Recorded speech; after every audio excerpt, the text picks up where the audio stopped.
Family mediation is a process of non-court dispute resolution. So what we try to do is help separated families and couples navigate around areas of conflict. So that can be surrounding their child arrangements, finances, family home, debts, liabilities, and also sometimes the financial support for the children involved too. What we're trying to do is avoid any unnecessary litigation. There's a lot of cost implications to entering into litigation, and I think more importantly what we're trying to do is keep the parents or the families as the decision makers within this. Entering into litigation removes the decision making from the parents or families and puts that to the courts perhaps. So what we're trying to do is keep that within the family, let them make the choices and the decisions for their futures and more importantly their children's futures. So it doesn't matter who initiates mediation. We're not solicitors, we don't represent either party, and when someone engages within mediation, how it generally works would be to invite them into a MIAM, so that's a mediation information and assessment meeting. The purpose of that meeting is for us as mediators to understand the current issues, what's going on for them, to understand what they'd like to achieve moving forward, and more importantly to ascertain whether mediation is suitable. So there's certain circumstances where mediation wouldn't be suitable, so whether there'd be any safeguarding issues or concerns. So it really is an opportunity to have a confidential discussion with a mediator, so it's just ourselves and that particular party involved. Once that's been conducted, we then invite the other party to attend a MIAM themselves, so they both have individual meetings. And at the end of that, so once they've both been seen, should the mediation be deemed suitable and both parties be willing, we then move towards a joint mediation session. Once a party has attended a MIAM, it's their decision. Obviously, it's voluntary attending mediation. They don't need to proceed from that point. They can, if they wish to, request a MIAM certificate, to which then they can make an application to the court. So that would enable them to proceed with a child arrangements order, or at times a financial order via the courts.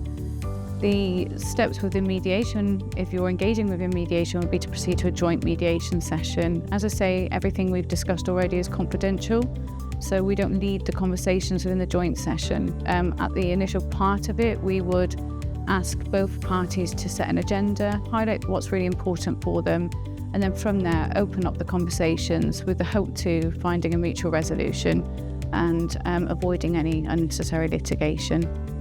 When people engage in mediation, they're going through a journey, they're going through a really difficult time, and I think it's really important for them to understand that we hear that and we really want them to feel held during that journey and that process. And I think it's really important for them to remain the decision makers, and we really try and promote that. You know, we've helped facilitate sometimes really awkward conversations, but keeping their children very centred within those discussions. I think how one may feel right now is not necessarily how they're going to feel in 6 months' time, 12 months' time, but the impact of separation can have a very negative impact on so many areas within the changes that are forthcoming within their lives. So there's lots of things to consider, and I think the benefits there are being able to remain amicable. You know, and sometimes, unfortunately, that's not always the case, but sometimes it's about having an effective co-parenting relationship. So not everyone that comes into mediation leaves mediation and becomes best friends. However, what we're trying to achieve and provide are the tools to manage expectations, manage boundaries, you know, understanding what's needed for them individually in order to co-parent in a way that works for the whole family. So that's what we're looking to achieve, and that's the benefits, I think, of keeping them at the decision-making element, but more so that it's very centred around the children too.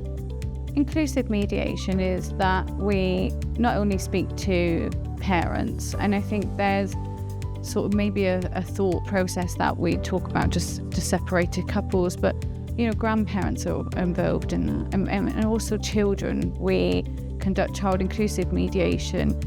You know, it's really important for children. You're making decisions about their lives and what's happening for them, so including them within that process is really important too. So at times we may meet with children individually, allow them that safe space to talk to us about what their thoughts and feelings and what's going well for them, what could go better, and then we can, should they wish for us to do so, relay any messages that they ask us to their parents to help them negotiate the changes ahead. Generally, when people come into mediation, their priority is their children, and of course that is the case. So what we try to do is create that focus. What are they trying to achieve? We're trying to assist with them creating a different dynamic within their family unit, which will benefit everybody. And the reality is that not everyone's going to agree. Whether you were in the relationship or you're out of the relationship, there's always going to be elements where there's going to be a point of conflict. But I think it's about learning how to manage it, and I think that's the benefits there, because when there's a level of co-parenting that works, that the children very much feel the benefits of that. I think as a mediator, I think the main issues that we come across are communication. Communication is a huge key to conflict. I think when we're discussing topics within mediation, what we're trying to understand is what works and what doesn't, what boundaries are needed, how to communicate, how often, how frequent. And I think it really is difficult when parents are separating to navigate all of those different areas on the basis of their own emotional journey. And I think if you're thinking about separating, not only are you trying to find your own identity again, you've then got to also, alongside that, try to navigate the co-parenting side. There's a lot of changes ahead, there's a lot of concerns, especially when finances are involved as well. What once was is no longer necessarily going to be, so therefore you've got to think about the fear factors that come in amongst that. When we're navigating around finances, tensions generally run quite high, and that generally is led by that fear-driven emotion, because where am I going to live? Where are the children going to live? What does that look like? The current economic climate has a massive impact too, because affordability is not necessarily there. So that fear-driven response is quite high. I think in mediation, we deal with so many elements, and it's not just about child arrangements. You don't have to come into mediation in relation to children. It can be finances. We have mediated around pets, but I think generally what we're looking at are, the communication, the child arrangements and how that will look, the family home, obviously very important, debts, liabilities, any assets that they have elsewhere, financial support for the children. So there's so many different avenues within mediation that we can cover. And I think what can be really helpful is that we can, help the clients to navigate things differently. So it's about understanding what their needs are right now, and then also what they may need later on. So it's never it's never a tick box exercise, mediation. Everyone comes in, everything's different, it's their own journey. So we like people to come in and feel held, and I think we need to understand where they are, what their needs are right now, and work with them. So actually, when they're making decisions,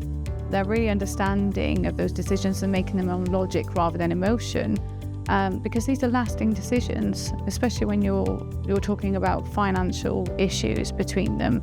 What does it look like for you now, but what's that going to look like for you in the future? So there's so many areas to consider, and I think that's where it's important to take your time with those decisions too. So there's a couple of ways to have some assistance for funding for mediation.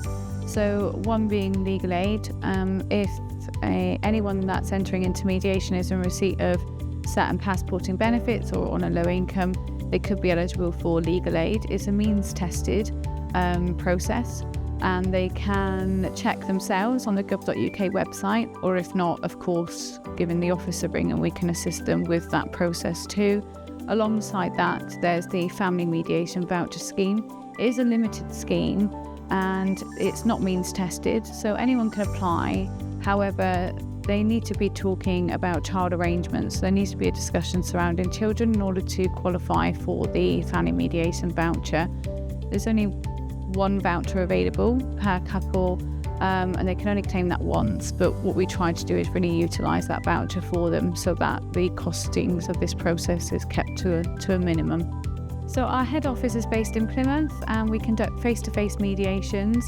We can facilitate meetings online, so we can conduct those via FaceTime, Zoom, or meetings via Teams. We cover Wales, England and Northern Ireland. If someone feels that this is a service that they would need and require, then please contact us on our telephone number, our free phone telephone number, or alternatively visit our website.